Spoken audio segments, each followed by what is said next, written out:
तो मेरे बहुत ही प्रिय और बेहद सम्मानित साथियों, हृदय की असीम गहराइयों से अभिनंदन, बहुत बहुत हार्दिक स्वागत।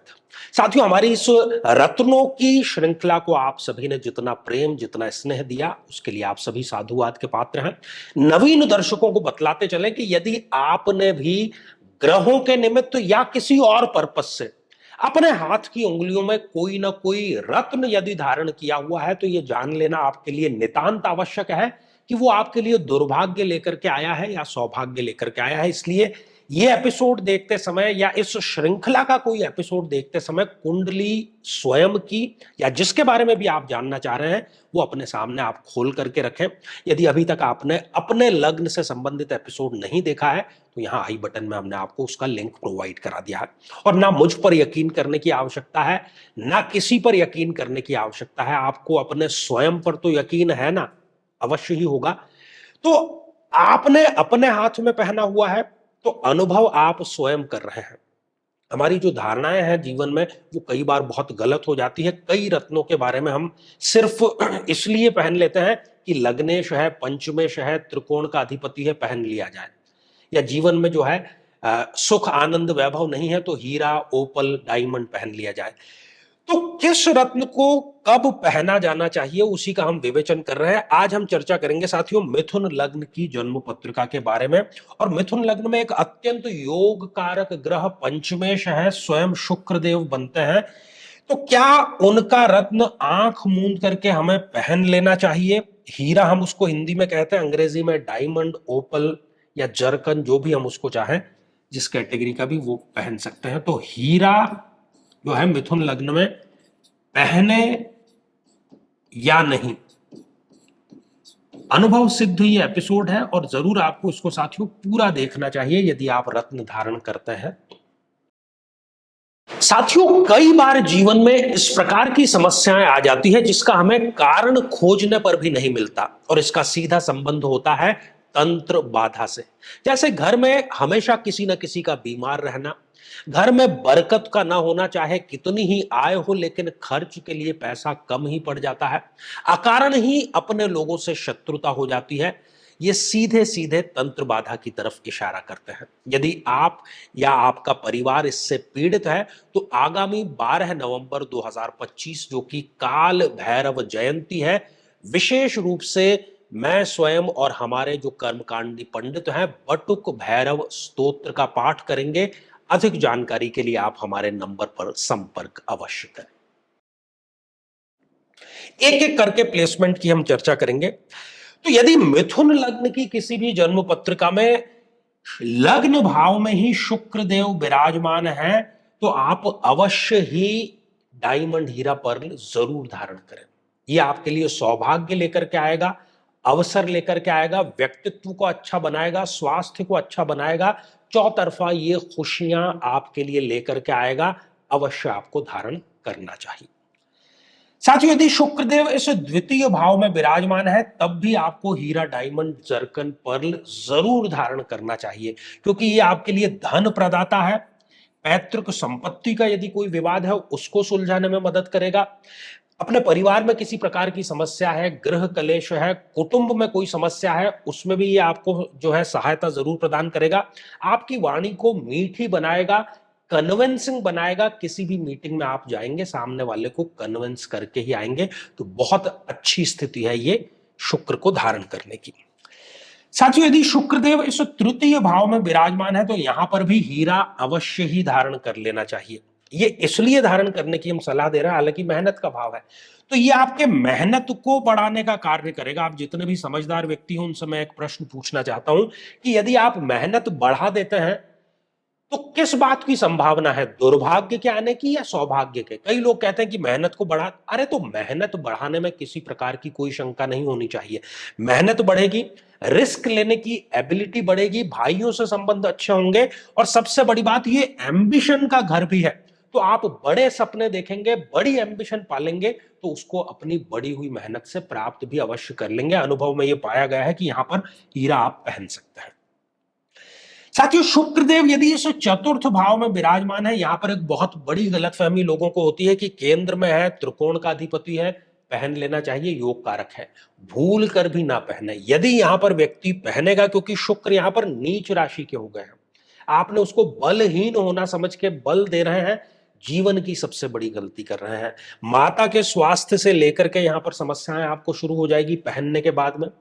जो सुख के साधन है, ऐश्वर्य के वैभव के साधन है, गाड़ी घोड़ा, विदेश यात्राएं, घर, लग्जरी, उसको तो आप भूल ही जाइए। उल्टा चरित्र पर कोई लांछन आपके ये हीरा पहना हुआ अवश्य लगा देगा।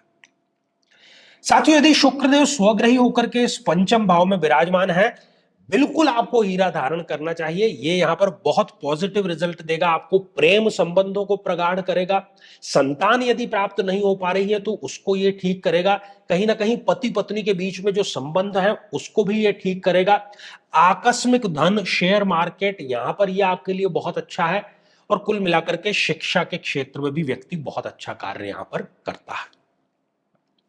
साथियों, यदि शुक्रदेव, ये थोड़ा आप ध्यान से देखिएगा, शुक्रदेव यदि छठे भाव में विराजमान है, आमतौर पर आपको हीरा धारण नहीं करना है। नहीं तो वो ऋण लेकर के आएगा, रोग लेकर के आएगा, किडनियों से संबंधित समस्याएं लेकर के आएगा, किसी न किसी प्रकार की मूत्र संस्थान से संबंधित ये समस्याएं लेकर के आएगा। मृत्यु तुल्य कष्ट भी व्यक्ति को देता है, छोटी बड़ी जेल यात्राएं, अपमानजनक स्थितियां, नशा।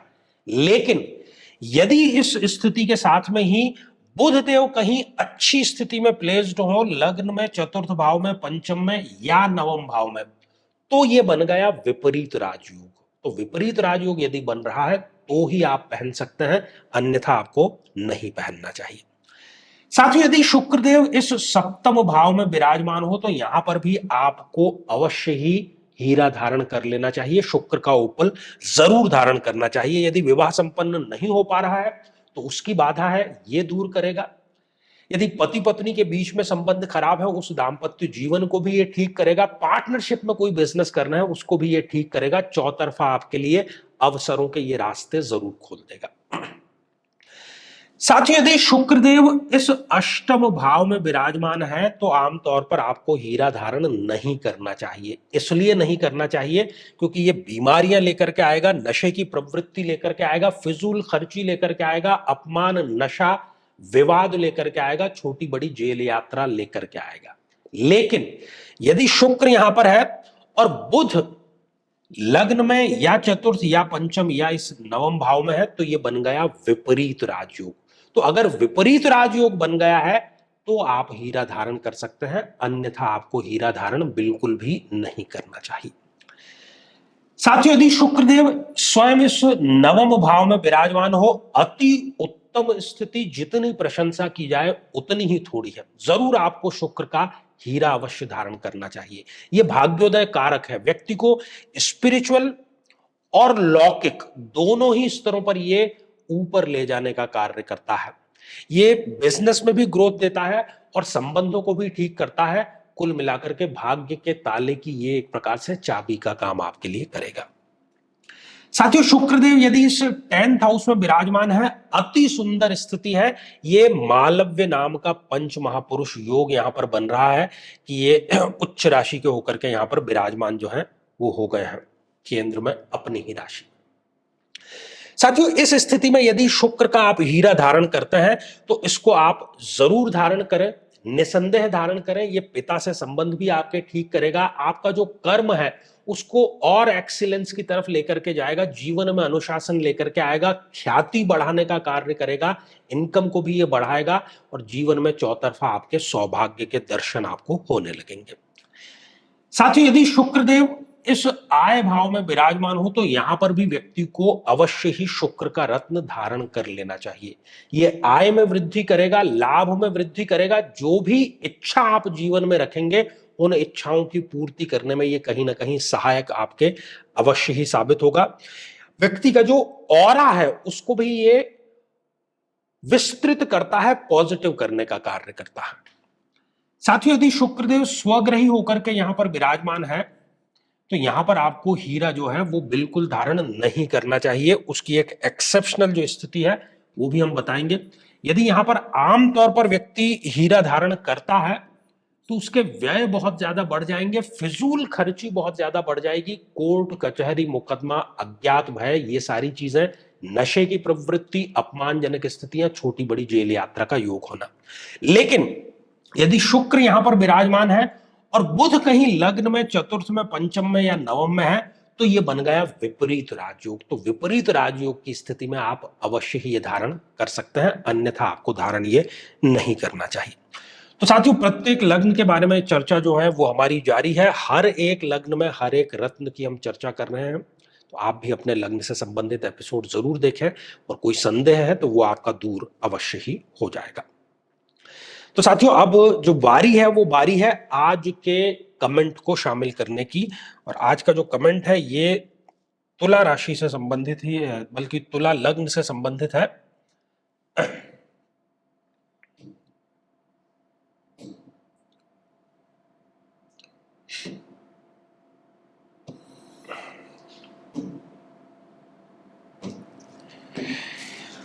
तो साथियों, प्रश्न जो है वो पूछा ये गया है,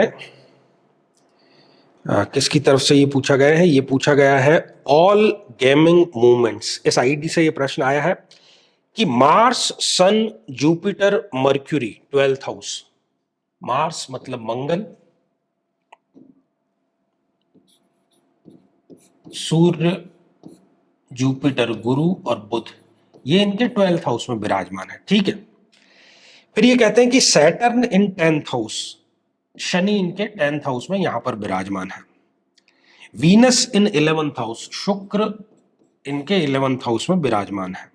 केतु 1st हाउस, तो राहु यहां पर 7th भाव में इनके विराजमान हो गए हैं।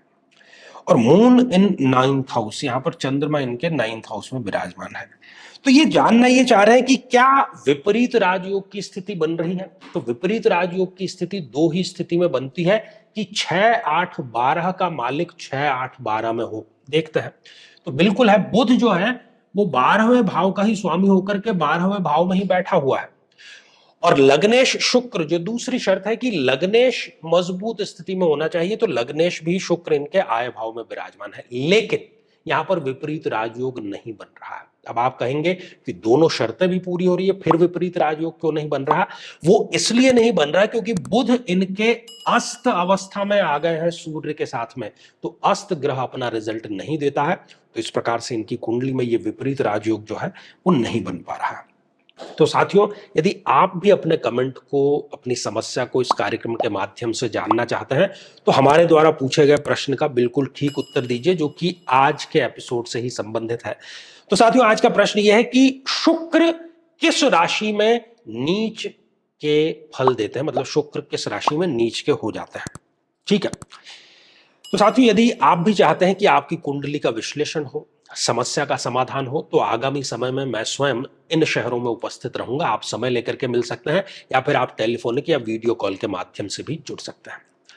और यदि आप किसी तंत्र बाधा से ग्रसित हैं, घर में हमेशा सदैव किसी न किसी का बीमार रहना, मेहनत का रिजल्ट न मिलना, समझ ही नहीं आना कि ये समस्याएं क्यों हो रही है, मांगलिक कार्यों ने जैसे घर का रास्ता ही देखना बंद कर दिया है, तो आगामी 12 नवंबर 2025 को काल भैरव जयंती है।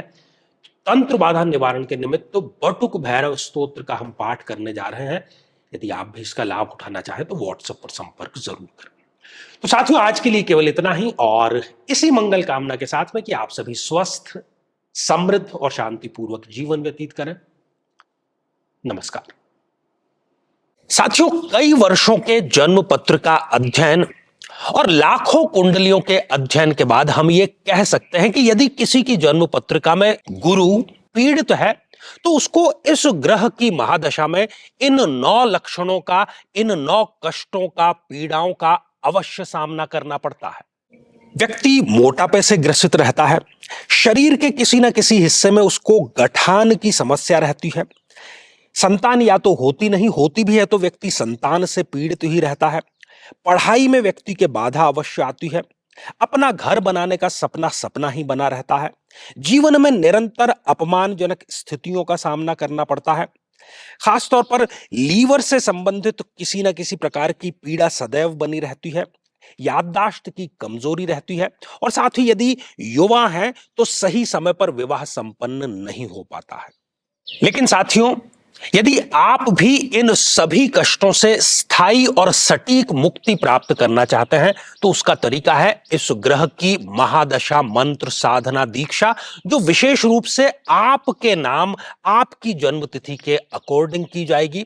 और गुरु दीक्षा के माध्यम से अभिमंत्रित माला भी आपको प्रदान की जाएगी, ताकि न केवल ये सारे कष्ट दूर हों, बल्कि ये पूरी की पूरी महादशा आपके लिए शांतिदायक और सुख समृद्धिदायक साबित हो।